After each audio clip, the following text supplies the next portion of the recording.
Welcome back to Holistic Healing Association. I'm Erin D'Arcy. I'm certified in Somatic Processing and Clinical Hypnosis.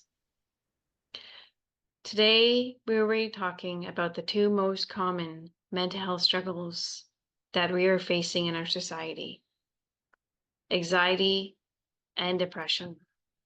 It can have a major impact on ourself and our family unit and on relationships. I have with me Wen. Thank you so much for joining us. And if you'd like to tell us a little bit about yourself.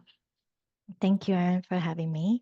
My name is Wen Jinglet. I'm a trauma-informed licensed creative arts therapist and EMDR-certified practitioner. Thank you for joining. Thank you. And would you like to tell us a little bit about yourself? What are your passions, your joys? What Yes. excites you in life? So I am also a musician. Um, so playing music brings me joy and is saved my life and allowed me to be connected to who I am and my authentic self. So that's also a reason why I became a music therapist and later on as a licensed creative arts therapist and trauma therapist. I love nature and anything in that it just brings you connection to the beauty of this world. Play music with people, go hiking with friends, family, by myself, reading, yoga, things like that. Good food. Yeah. Nice. We have a few things in common. I love food and I love nature. I love hiking. Yeah. And traveling. And Traveling. traveling. You can't forget I love traveling. traveling. Yes. I'm always out hiking with my dogs and my daughter. It's in nature. Yeah. It's so healing to be in the middle of nature in the forest with the water. It's Yes. it's it's like therapy. It's so peaceful, so therapeutic. It is. It is. I think a big part of the challenge now is being so removed from nature, right? And that can also One cause. Mm-hmm. that can also cause anxiety and depression. Of course. Of course. Yeah. Yeah. And would you like to tell us your trauma story? Sure. So I was born in Taiwan. I grew up in Taiwan. Grew up in a household that's quite typical Asian household. You go to school, do your homework, parents work. There's not really a lot of room for emotional um, interplay or containment. I am a deeply feeling, very sensitive person. I feel everything very deeply. So as a deeply feeling child, it was very challenging to feel all that emotion, but has nowhere to share or express or feeling embarrassed sharing. And um, so that's why I mentioned about music that saved my life. It was really being able to. So I went to a music school very, very early on. Um, and only in playing music through at that time it was violin. So through violin I could really be my whole self. I can access different parts of me. I can be loud, I can be aggressive, I can be angry, and I could take up space. And but at the same time the musical training was quite traumatizing because it's constant comparison, constant feeling of you're not doing enough, you're not good enough. And I think the trauma started from there. It's a cultural instill in me that, I am not good enough and perfected perfectionism and overachieving behaviors became that survival mechanism. Um, and then I moved to New York when I was 14. My parents had to work in Taiwan, so I was there I moved there, I went there by myself and I stayed with my aunt and uncle. Went there for music advanced education, got into Juilliard pre-college, and it was like a dream came true at that time, but also I completely felt lost. I felt like, what am I doing here? Everybody was better than me. And I also got injured. And that was, I think, the very, very traumatic as an, musician, just like athlete. If you get injured, I lost my identity. I It understand that. was, yeah, it was this little knuckle, but it was like my whole world. I remember crying in the practice room, hitting myself and being, all those and then being alone, having to adjust to the change. Um, Looking back as a practitioner now, I definitely was experiencing anxiety, depression, and I also developed eating disorder during that time. And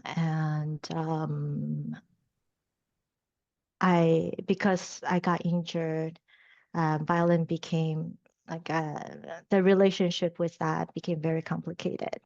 And by that time, I started writing songs and singing and playing the piano to just allow that energy to flow.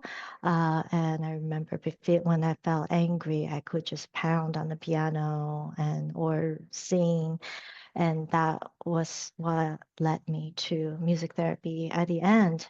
But I think that creative process, and also physically releasing the emotions was significant in how I was able to slowly recover during that time.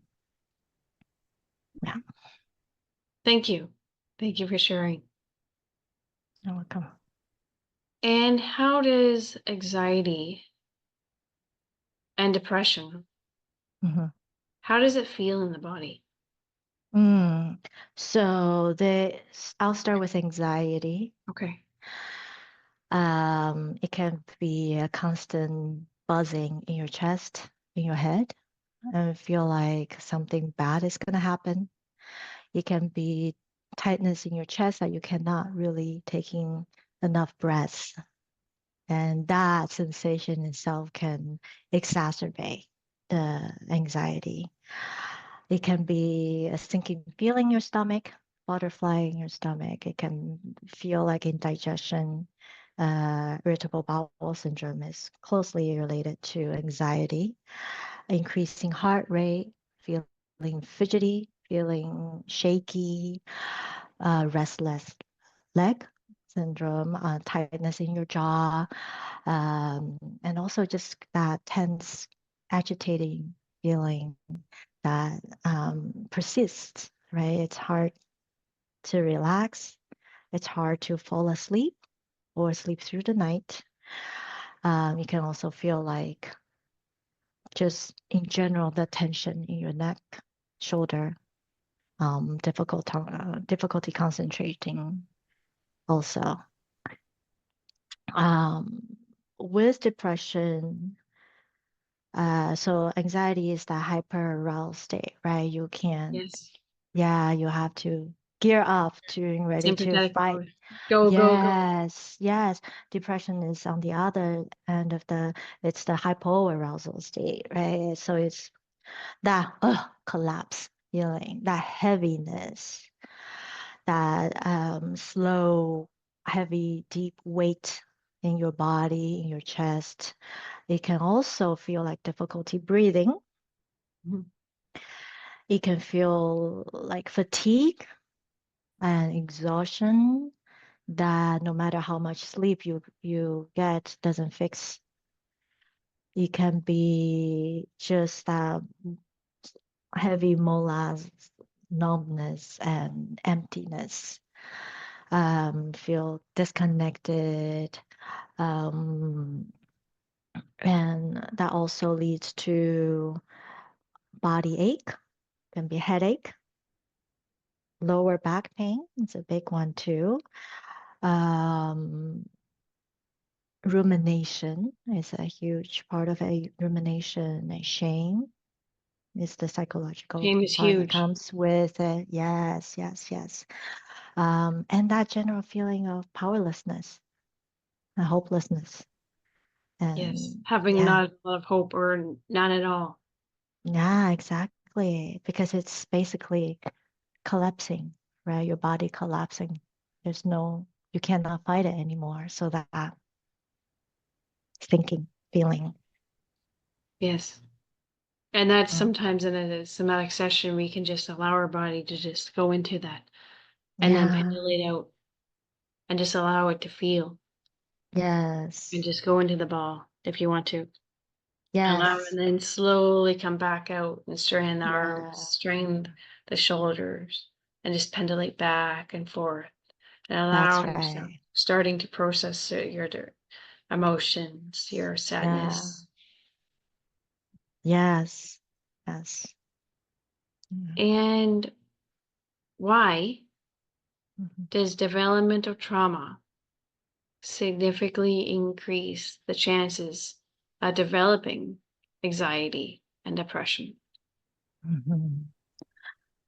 Well, because our brain, when the developmental trauma happens, when our brain is not fully developed, so it's before age 25, right? 25-year-old, that's when our brain's fully developed.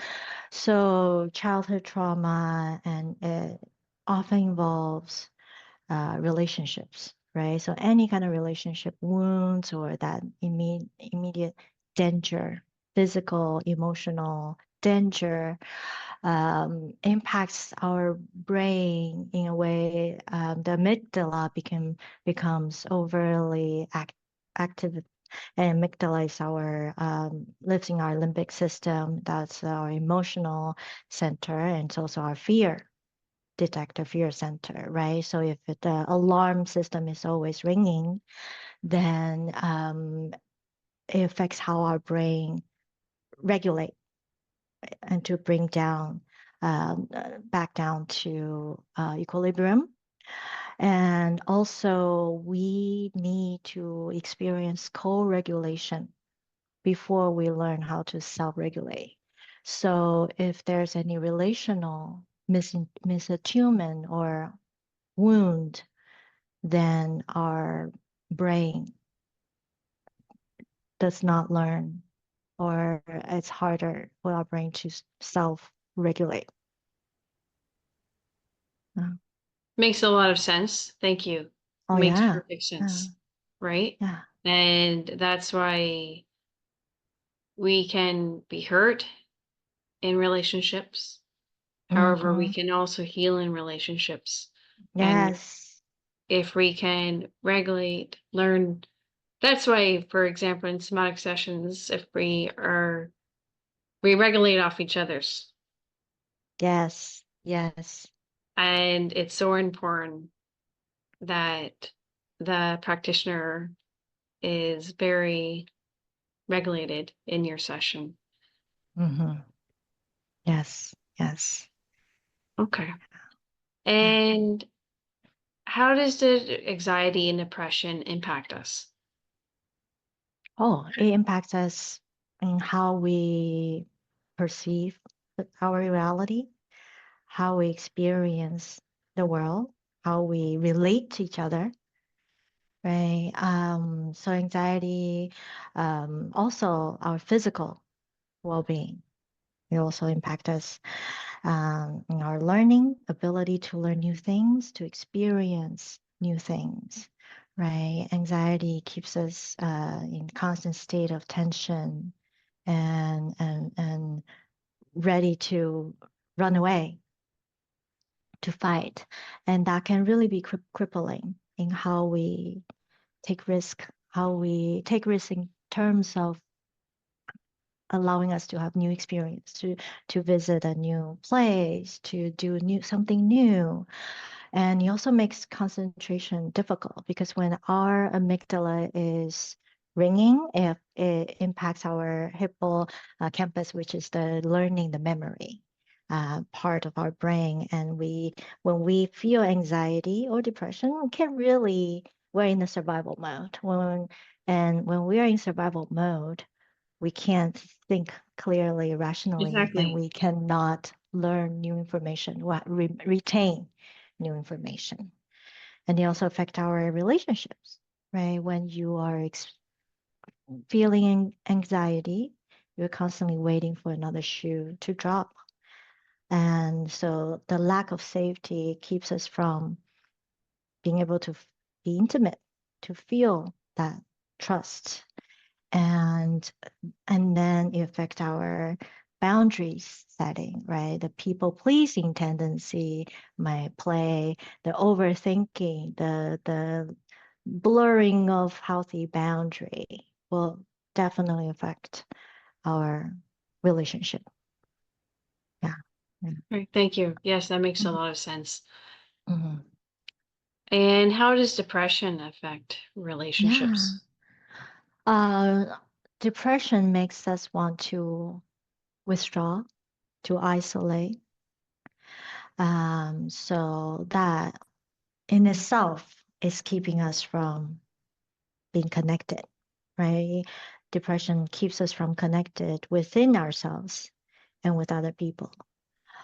And it also dulls our experience, right? Not just um, feeling of sadness or anger, but joy. We can't feel if we suppress one emotion or we flatten one emotion, if flatten all spectrums of emotions. So it makes relationship difficult because it's dull, and it also affects connection and makes the partner feel at loss in connecting or helping. And then the perpetuating shame comes in, and it's just a vicious cycle.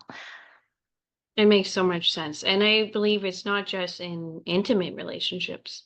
Anxiety and the Friendship, depression can mhm, impact all all relations. relationships.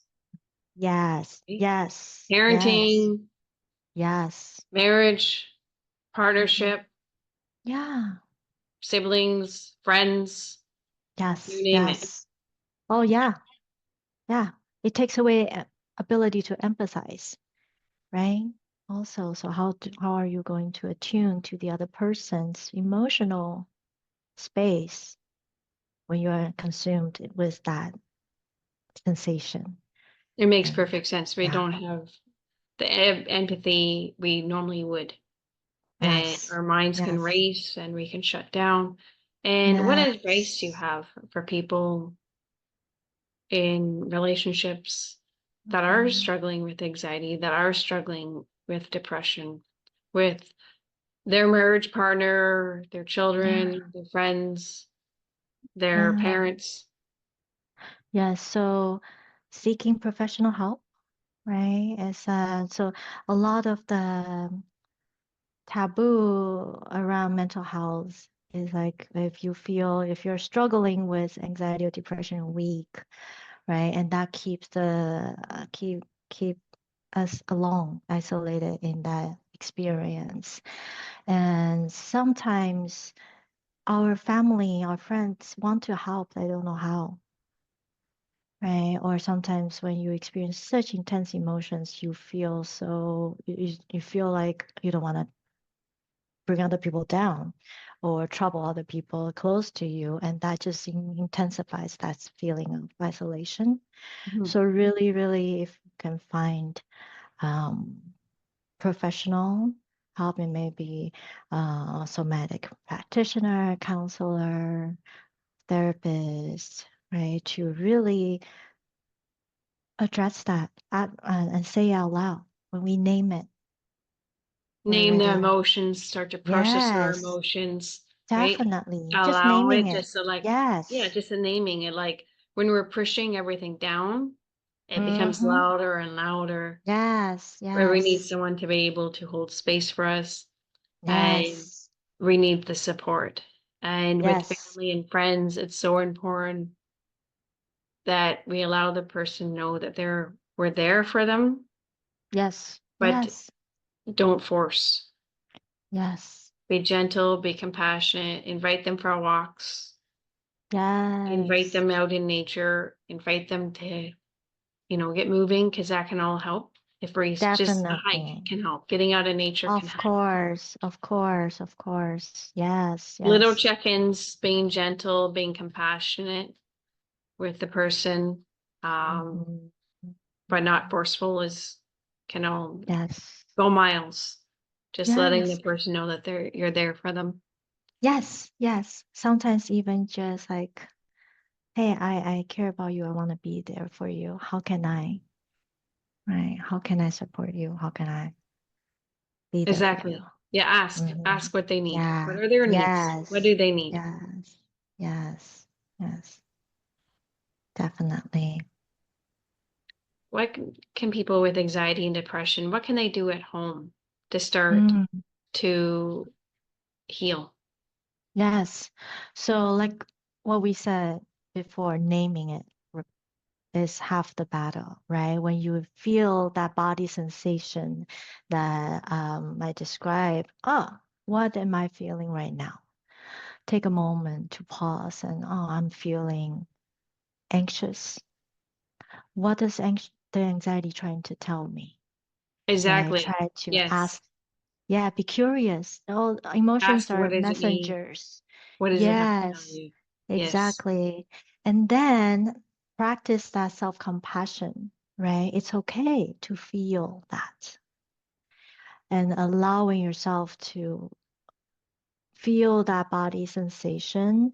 And sometimes it involves rocking, sometimes it involves taking a walk to allow that emotion, that energy to move through your body, through your system. As a creative arts therapist, I encourage people to draw, to draw the emotion or to journal, to write whatever that's on your mind, just free flow, like a vomiting, just vomit onto the Especially for paper. racing thoughts. Sorry, I Oh, didn't. yes. Yes, definitely. Especially when those thoughts are all there. Put it out.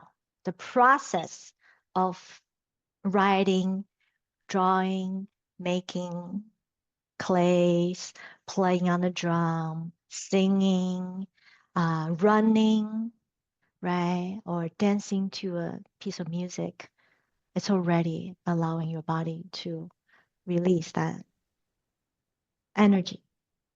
Yes, yes. Yeah. And asking ourselves when we are triggered and anxiety Mhm. does come up or we do start to feel sad, Yeah. what is that trigger telling us? Instead of running away from it, Exactly. face it, look at it, Yeah. and ask, what is it telling me? Yeah. And that is a step towards healing, but doing Yes. it with compassion and being gentle with ourselves.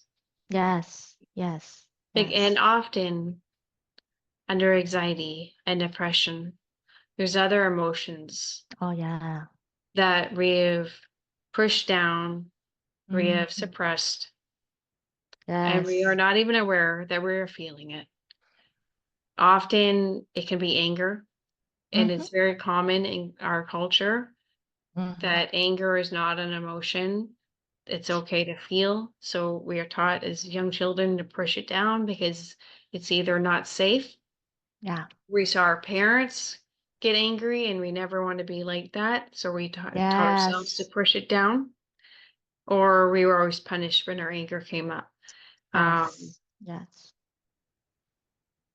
what emotions do you find are commonly found under depression and anxiety?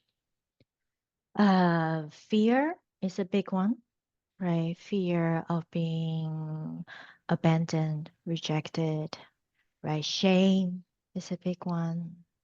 Um, and that emotional uh, pain ex that the person might experience in the past that's never processed, or then and then had to suppress, right? Anger, um, l- sadness and grief that was Grief's a big one. overlooked. Yes, yes, yes. And our society doesn't have enough patience for grief, right? It's like, oh, you already spent a month grieving. You should move on. You should go back to normal now, right? So there's a lot of that grief that's not processed. I know. Uh, I agree. yeah, I agree. Like even with yeah. in Texas, the big Oh, flood and yes, all the children. yeah, I didn't know there was children, but I had the sessions, EP sessions and body processing sessions because it impacted me so much. I felt a strong connection there. yeah, And that was yeah. grief. And I had people telling me Yes, I was a highly sensitive person because I was grieving it. Um, and it's grief. yeah, It's just grief, right? And children died. yes, And yes, we need to be able to feel our emotions and we need to be able to yes, grieve without yes. being judged or labeled, and just being able to be allow it. And I know I have experienced anxiety in my life, and one of the emotions under it, and I really related to when you said it earlier, not feeling good enough. Mm, And I did mm, not realize it for many, many years that I did not feel mm, good enough. mm, People in my life, they would say I'm a very confident person because that is a big part of me, but there's also a big part of me that I didn't feel good enough. And that's something I'm still working on through in-body processing. But that was a big source of the anxiety. And through in-body yes. processing, I discovered it. I didn't even realize it, but I was constantly trying to prove myself. Um, Mhm, mhm, and like I know when I was in my early 20s, I was a gym rat. I was bench pressing maybe 180 pounds free weights. mm. Yeah. And I was running up a ski hill with a tire on my back. And I thought, oh, that's fine. But really, what was I trying to do? Prove myself. Yeah, I mean, yeah, I also enjoyed it. Don't get me wrong. I yeah. enjoyed it and I like competition and I was competing against my own body. But there was also underlining reasons. Yes, I needed to feel like I proved to prove myself. Um, yes, and anxiety was coming up in my life at that point. And yes. it's naming it, it's recognizing it, and learning how to resource and feel into the anxiety a little bit Mm-hmm. at a time, not being very gentle with Yes, yourself. It's not all of a sudden I'm yes. going to feel all this anxiety and just open the gates. And people are Mm-mm. terrified of that. It's a Of little bit at a course. time. Yeah. Being very gentle is a very, very gentle process. And I Mm-hmm. believe art therapy is the same. It's just gentle. Is Yes, that correct? yes, yes, yes. Very client center, very gentle, titrating little by little. Right. Yeah. And then too, like if with art therapy, um, if a person has been in a car accident, Mm-hmm. we're able, if you can paint it because you weren't able to finish the response, Mm-hmm. right? Or if you've been Yes, attacked and you weren't able to finish the response, and yes, that would be the same for a somatic session. We're able to yes, finish the response and yes. it helps us heal because it's like we were able to finish the response. Exactly, exactly. Yes. Yeah. And why does anxiety and depression, why is it so commonly lead to addiction? Now, I'm not saying everyone with anxiety and depression is going to Mm-hmm. go to drug addiction, but it's common among people that are struggling with addiction that they have Mm-hmm. anxiety or Yeah. depression. Why is Yeah. that? Well, it's our body's natural tendency to seek regulation, to find relief, right, from hyperarousal and hypoarousal. And that body sensation that comes with anxiety or depression, it's very uncomfortable, right? And so when there's no healthy relationship to help you co-regulate, if you have to experience that alone, that can be too overwhelming for your nervous system. And so the quickest way can be substance, can be alcohol to numb the anxiety. To a lot of people use alcohol to ease social anxiety, right? Once they drink, they can Then they become can more party. social. Exactly. Yes. And yeah, and or cannabis, right? And so that allows the body to feel that temporary relief of the body sensation. And then depression, the same thing, right? People might seek out stimulants to spend or behaviors, risk-taking behaviors, or scrolling, shopping, right? That kind of just temporary small dopamine hit to relieve that feeling of dullness. Is often it's not necessarily drugs or alcohol. I mean, Mm. it could be working out, it could be work, Oh, it yeah. could be eating, like you Yes. said, shopping, Yes. social Yes. media, Yes. society. We just think addiction, like drugs, alcohol, but I mean, Workaholic, right? Work the is a big sky's the one. limit, right? Yes. Like, Yes. and some like workaholic, that's praised, Technology. but that doesn't Mm-hmm. mean there was still a reason under it, Mm-hmm. Mm-hmm. right? And often it's pushing down pain. Yeah. Yeah. Yeah. And anger is also repressed anger is often a reason for addiction as well. Yes. How can we start to become more comfortable with our anger? Mm. How can we start Anger. to Yeah. process our anger? Yes. Anger is life's force, right? We need that anger to protect us, to tell us it's a messenger, right? To tell us that something is not right. Somebody has crossed our line, or something is not just that's happening. That's where what anger is trying to tell us. So I think the first thing, again, naming it, noticing it. Notice maybe the heat in your body, right? When anger comes up. Oh, I'm feeling that heat. I'm feeling my jaw tensing up. I'm feeling my body tensing up, right? Naming it, naming the body's a sensation, naming the anger. And then what is that anger trying to say? What's it trying to protect us from? Right. And then a big part of it is really allowing that energy because it is a heightened energy. It allows us to fight. So we need to release that energy. And that can be running. It can be um, tearing off paper, right? It can be, again, journaling, writing, whatever that makes you angry, vomiting onto the page.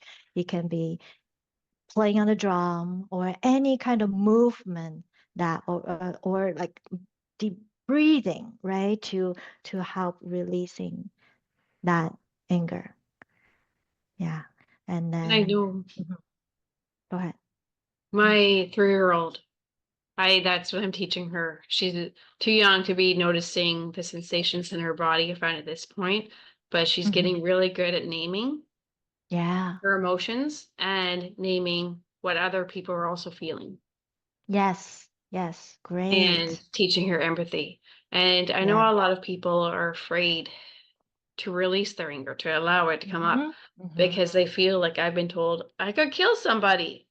I mean, I have so much anger. I just want to push it down. I could physically hurt someone.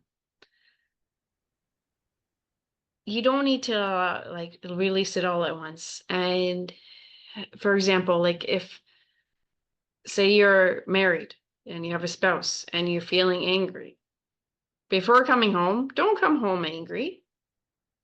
Go for a hike in the woods. Go Yeah, for a drive and exactly. allow that anger to come out. It's not wrong. Yes, It's not bad. It's an emotion. There's no emotion that's bad. Where there's exactly. all emotions are neutral and they're all telling Mm-hmm. us a message. Yeah, So allow yourself, name it, allow yourself to feel it a little bit at a time, let it come up. yeah, And then and you can even phone your wife or your husband, say, you know what, I'm feeling angry. I'm not coming home yet. And I bet they're thank you. And yes, then, right? yes, And then when you yes, have, and then allow yourself, go for as long as you need and then come. yes, And I believe yes, that would yes. save a lot of marriages because Oh, yeah. we love our partners, we love our spouses, and we often get in fights when we're not regulated. Yes, yes. And until we're able to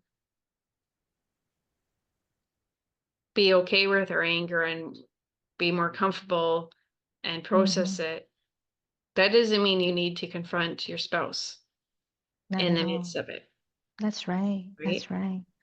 Yes. Yeah, I have an example of a teen teenager client, and she one time she just came in the session very, very angry, and she's just like, I don't want to talk about it.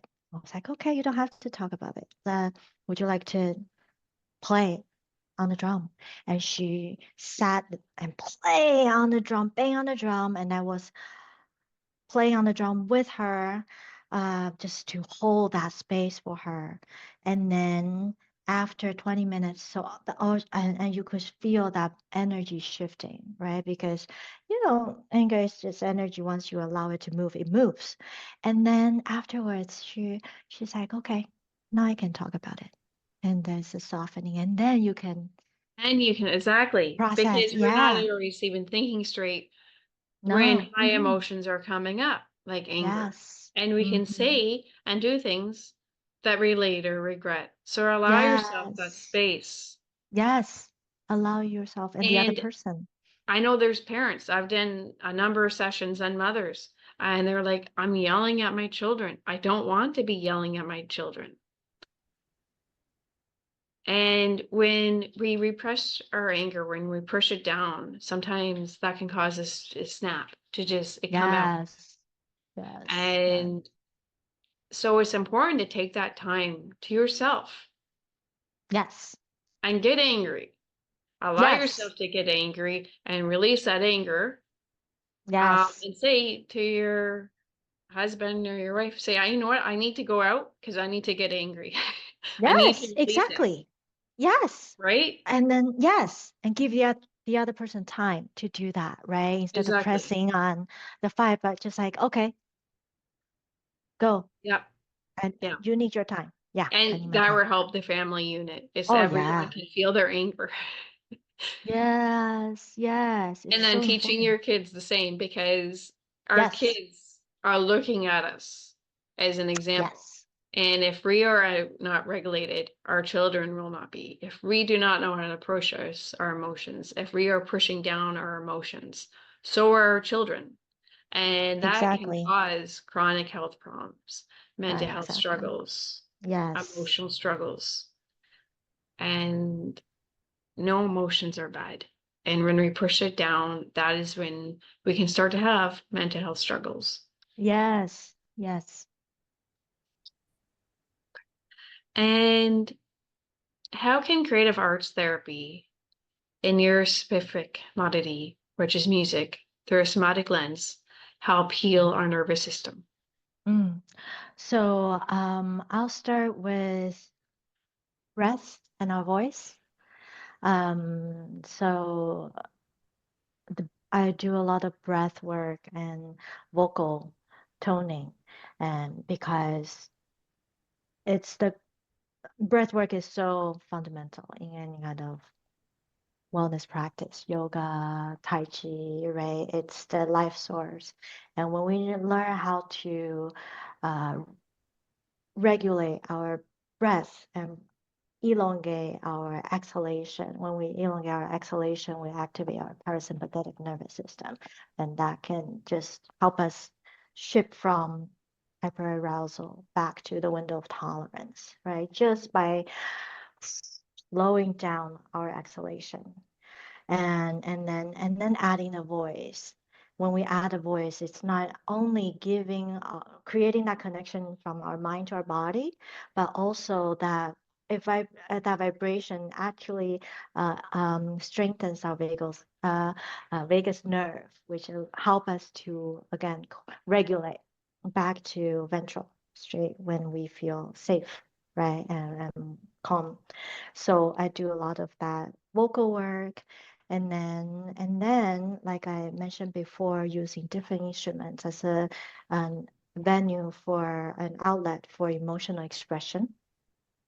And music has such a power to contain, to hold any emotion. No emotion is too big, right? And then that using that structure of music, using that rhythm of music, the rhythm also help our brain to organize, to regulate. So for uh, anxiety, for example, our body, our nervous system is seeking that predictability, right? And then that we can use just simple rhythm to offer our body that regulation, that predictability, and then combining the EMDR, the bilateral stimulation, the drumming, the walking is bilateral, and that also help um, us to the amygdala to calm and to calm down. And then I would guide songwriting, right? So you're combining your thoughts and feelings through into um, a musical form that's also repetitive in a way that, in the chorus, you can sing, I hate you, I hate you, I hate you. But when you put it into a song form, it allows you to safely process whatever strong emotions that you are holding. And I also do music and imagery, which is we find a piece of music that resonates with your emotional experience. It can be, we explore, maybe it feels tight, it feels very tense, it feels buzzing, right? And we can find a piece of music that resonate with that, and then draw and then create an artwork with that. And that allows a release of that energy. And then afterwards, we process the drawing. And creative arts may be drawing, art, form, music, or movement. It's bring out our unconscious. So we can actually connect to that unconscious material through this process and through analyzing, looking at the artwork together. Yeah. I know my cousin, he lost his mom when he was, I believe, 17. And he lived with my family. She died of a massive heart attack, one heart attack, and she was gone. She was my godmother as well. And she died when she was 39 years of age. Mm. And that's what he got into, art. Mm. Would paint and draw. Yeah. Yeah. And just, he did, and I believe just hearing you, that was his healing, right? Because Yes. how hard would that be? He finished his last year of high school living with my family. But how hard would that be? How Yeah. much grief would be to lose Yeah. your parent at such a young age and so fast? There was no warning. Um, Yeah. and yeah, no, I'm just as I'm listening to you, I'm reflecting on that. That would have been his healing. Yes. Yes. And mentioning about art making, I would like to show an image, if Sure. that's okay. That an client drew when we first worked together. And Okay. when we first started working together, she was living with this crippling anxiety. She couldn't even breathe fully when she talked to me. And so the first or second session together, I asked her to draw her anxiety. And this is the image. Okay. And So yeah, what do you see? What do you I notice? see a face, and there's like, and then Yeah, their eyes are the red, red and then there's eyes, yeah. eyebrows, and maybe their face are like, and they're like Hmm. screaming, and then they're wearing earrings and big ears, and it Yeah. looks kind of like devilish. Now that I'm Yes, looking, and the sharpness of the nail and the teeth, right? And when she saw this image, she was so pleased. and she She's draw like, that, or you drew that? she drew that. She drew She's that. very talented. She is. Yes, she is. And she was like, oh my, this is how I felt. This is how I felt in my body. The sharp nails, the sharp teeth, the red eyes. That's how I felt. And so when she looked at that, first of all, you're externalizing an internal experience, right? When you can see the enemy within, you're winning half the battle, right? When she saw that, she was like, wow. And then there's a witness of her experience. That was And the me. witness is so important Yes. because you need that support. Oh, yes. Yes. It's a And big part so of it. it is a big part. And through that process, and even just looking at that, externalizing that, her anxiety was reduced tremendously after Wow. that. Yeah. There you go. That's good. And parts work Yes. in somatic sessions. Yeah. How can that help significantly with our healing? Hmm. And what is parts work? So the parts work is an internal. I learned from the internal family system by Richard Schwartz, and he basically it's an approach that we're not just a unified self, right? We are actually made out of many different parts within us. And there's the exile, which is the wounded self, wounded part. That's when we experience the shame, the pain, the abandonment, the loss, right? And then simultaneously, because that experience is so painful, we develop protectors. And the protector part can be proactive, which are the perfectionism, the highly critical voice, the overachieving, the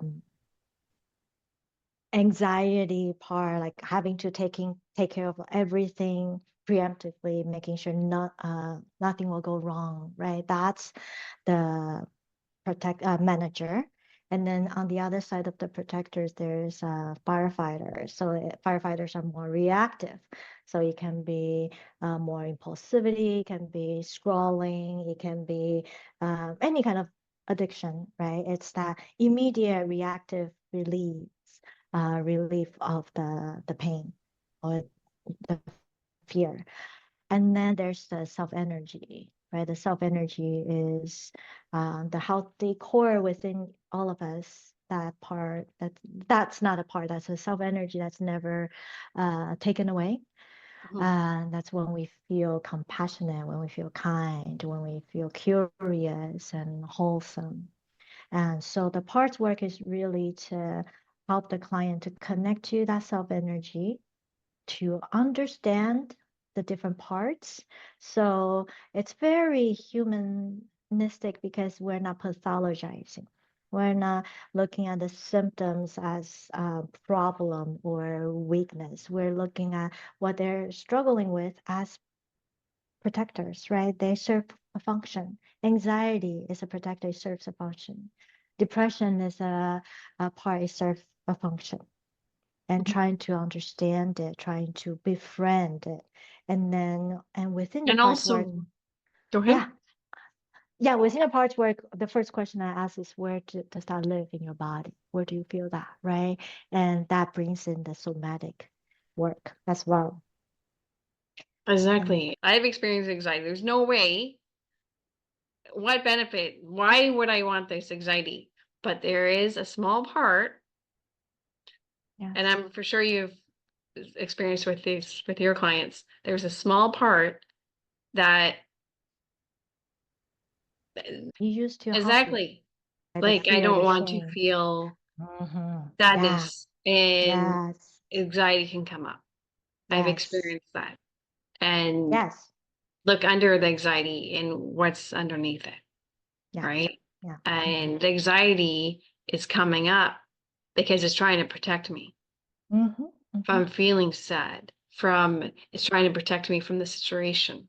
And so Yes. kind of anxiety is coming up, but it's used as a protector. It's trying to Yes. fight, right? Yeah. Yeah. And yeah. So Yeah. okay. And what advice do you have for parents that are listening today to help them become more trauma informed? Mm-hmm. Um, for parents, first of all, normalize emotions, any emotion. There's no bad emotions, right? And so to model that as well, right? To model to the children that it's okay to feel anxious. It's okay to feel angry, and model how you process that emotion, right? And then when your child comes to you and relating, right? It's okay to feel this way. Oh, I know what you're going through. I like feeling, for example, anxiety, social anxiety, right? I used to feel that. I know it's really hard. So validating the experience, right? Validating and helping the children name the And emotions. naming is huge. Oh, And yes. my Yeah. daughter's 3, and I'll sit with her. If Yes. she's feeling sad, Mm-hmm. and just say, I'll sit and feel sad with you, Yes. So right? important. Or So are you important. feeling angry? You can stomp your feet, or you can go Yes. against the wall, or right? Yes. But allowing it's okay. Giving She's them 3 years tools. old, Yes. and I'm teaching her the word boundary. Yes. And because there are so many people that I've met along my journey that have struggled with boundaries. I don't want my daughter to struggle with boundaries. Mm-hmm. Boundaries are really important. Yes. And so I'm teaching her boundaries when she's three Mm-hmm. years old. She's allowed to have a strong no. That doesn't mean she's always allowed to say no to me in disrespect. But, if she doesn't want me to do a particular thing and I understand the situation, I'll say boundary. And she's saying boundary, I love that. right? But it's teaching her, because I'm Yes. sure you've met many people too that have struggled with their boundaries. But I'm Yes. teaching her to name the word, Yes. So allowing true. her to have a no and So feeling into it and true. noticing how it feels in the body. Yes. So true. Yeah. A lot of my clients really say no to being selfish, right? Feeling guilt when they set boundaries. Because we're told that it's not okay to say no.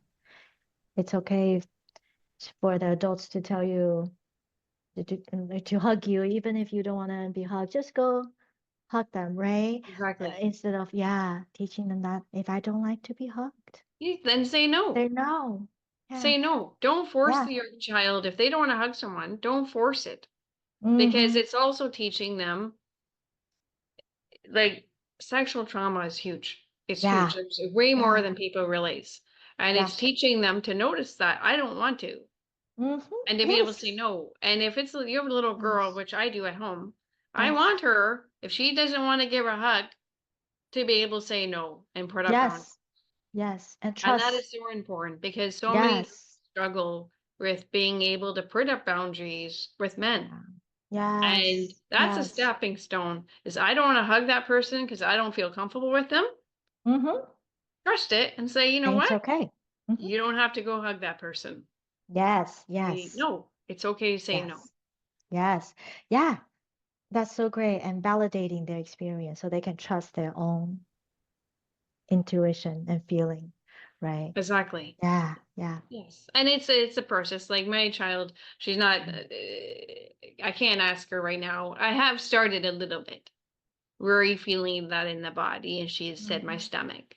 But she's Mm-hmm. only 3. So it will come slowly, Yes. but she's good at Yes. naming her emotions. She's getting good at naming how another person would feel. For example, she pushed her cousin in the pool, my parents' pool, Mm-hmm. and he's just little too. And I said to her, how would that make you feel if you were Mm-hmm. pushed in the pool? Mm-hmm. And I believe she said sad or scared. And I said, how do you think that made him feel? Mm-hmm. Yeah. And she said the same answer. And I said, well, how are you going to make amends? Go give Mm-hmm. him a hug. She gave him a hug, said sorry, right? They're just two Yes. little buddies. Yes. But it's teaching, right? And then once they're a little bit older, you can say, well, how do you think you can make amends? Instead of saying, go do this, how do you think you can make amends? I love it. You're teaching Right? empathy, you're teaching repairing. That's another thing I want to bring up, the modeling repairing rupture in a It's relationship. huge. It's huge. Yes. It's Yes. huge because when there's repair, that can soften the blow significantly. Oh, yes. And there is going to be repair. We do as the parents. None of us are perfect. We all make mistakes. And Yes. if we can own up to our mistakes and apologize Yes. to children and say, I'm not perfect and that's okay.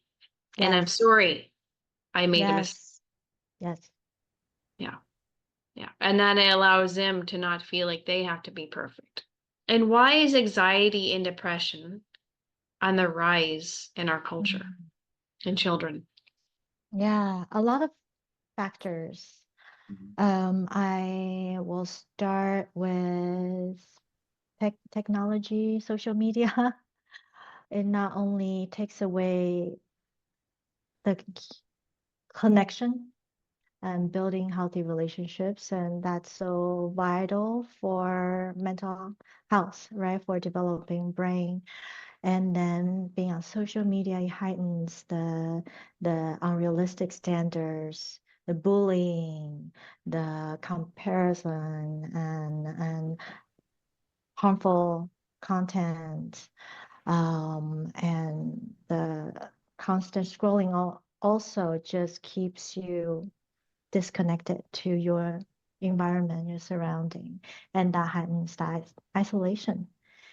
And then that correlates to kids nowadays don't get to just play freely outside. Don't have the opportunity to just be connected to I nature. agree. That's a very good To strong point because it's not as mm-hmm. safe. When I was Yeah. growing up, I could go play down by the river with a group of friends. Yeah. Yeah, Can't do that exactly. anymore, right? And that was, Exactly. and it's unstructured play, and you're active and you're Unstructured play. outside Yes. Yes. instead of in front of Unstructured your play. TV playing video games. Yes, unstructured place where we exercise our imagination, our creativity, right? Drawing resource, building resource within ourselves. And also kids nowadays don't get to be bored, right? Feeling bored is so like bored meaning that having no stimulation and you have to find things to do. Nowadays, I'm bored. I'm gonna look at the phone. And Exactly. then, yeah, there's And it takes no, away from the imagination. And yes, then there's yes, also the A score, yes, right? If yes. our children start to get numbers on our A score, we're going to Mm-hmm. start to see more mental health Oh, yeah, branch yeah, rise. yeah. And lacking solitude, having the time to sit and reflect, spending time within yourself. How many kids get to do that now, right? Not being able to just not have a screen to have you to get you passively staring at, right? Having that solitude, having that time to journal, to write diaries, right? That's so important. and also just that in-person play.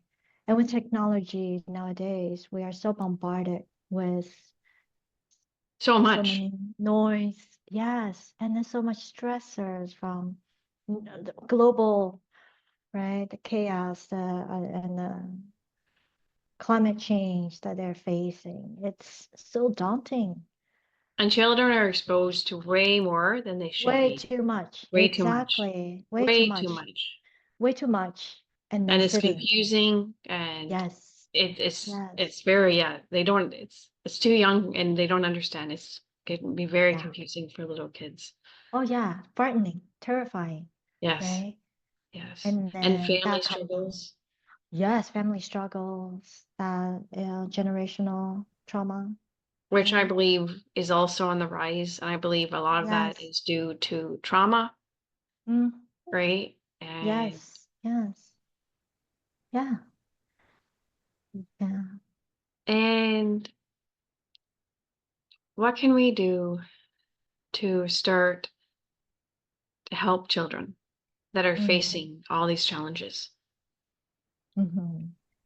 Yeah. I think increasing that in person, that relationship interplay, encouraging more physical activities, outdoor activities, um, co- connect opportunity to be connected with nature, gardening, touching soil, Gardening right? is a Or, big one because, oh and teaching yeah, them how to grow their own food, going back to the yes, basics.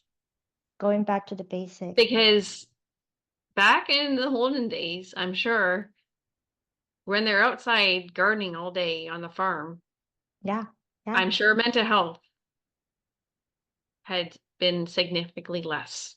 And we're Mm-hmm, eating mm-hmm. organic food, we're growing our Yes, own food, we're physical, yeah, we're outside, we're with the family. yes, yes. We're Now everything's hunter-gatherers. We move.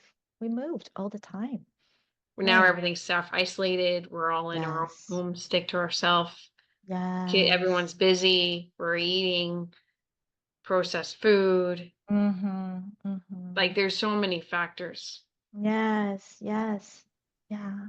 And I think also in school, including practice of meditation, yoga, just simple practice to teach the kids tools, right? Or Feeling to into the draw their body, feeling. Yeah, naming yeah. emotions, Yes, yes. allowing emotions. I Mm-hmm. believe every school should have a trauma informed program. Yes, And totally agree.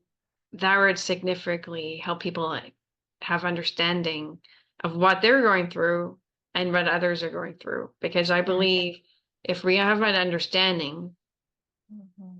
that's a significant step. And if we have an understanding of what others may be facing, Yeah. that is a significant step to not judging, Yes. Yes. right? Because understanding can bring compassion. Yes. Yes. A Mhm. 100%. Yeah. And what are signs of anxiety and depression in children? So in children, anxiety again might look like restlessness, um, maybe even avoidant behaviors. It can manifest through physical symptoms, stomach issues, digestive issues, headache, or body ache. And because for children, it manifests so directly throughout their body, right? And they might also exhibit irritability, restlessness, and then can also look like perfectionism, needing a lot of reassurance, right? Um, And then depression, on the other hand, again, the physical complaint can be similar. It can be headache, it can be fatigue, It can be no motivation to participate in activities, to go to school, to loss of interest in play or being with friends, hang out, being more withdrawn, spending more time alone in the room, in front of the screen, um, sleep pattern change, appetite change, right? Low energy. And then with both anxiety and depression, it will impact learning, impact ability to focus and concentrate. And then also, so you can notice that as well. The school performance might change. This interaction with family, with friends can change. Mhm. And watch out, because if your child has experienced a trauma, all of a Mhm. sudden you may start seeing these signs Yes, yes, and they may also just start acting out, lashing out. And that can yes. also be a sign. Oh yeah. And often kids will get punished for just lashing out. But look for the reason, look for the cause. Mhm. It could be easily pain. And as a parent, we need to be aware that our kids may be being bullied or may have experienced Yeah, a sexual trauma. As scary as it yeah, is to look at, as a parent, we need to look at it and be yes, very informed, because it is yeah, way more significant sexual trauma in children and adults than we like to believe. yes, yes. And just be very aware Mhm. that if you do start to see these signs, talk to your children, Mhm. right? Yes, So yes, that they can get the help that they need. Because the earlier they can get help, the better they'll be. Don't wait till they're yes, adults for them to have to go seek their own help. yes, The exactly. sooner the better, Yeah, yeah, yeah. right? What advice do you have for parents with children that are experiencing anxiety and depression? Mm. Be there for them. Be helping them to name again. Kept coming back to naming, to ask open-ended questions, to actually to be able to sit with them and build that trust.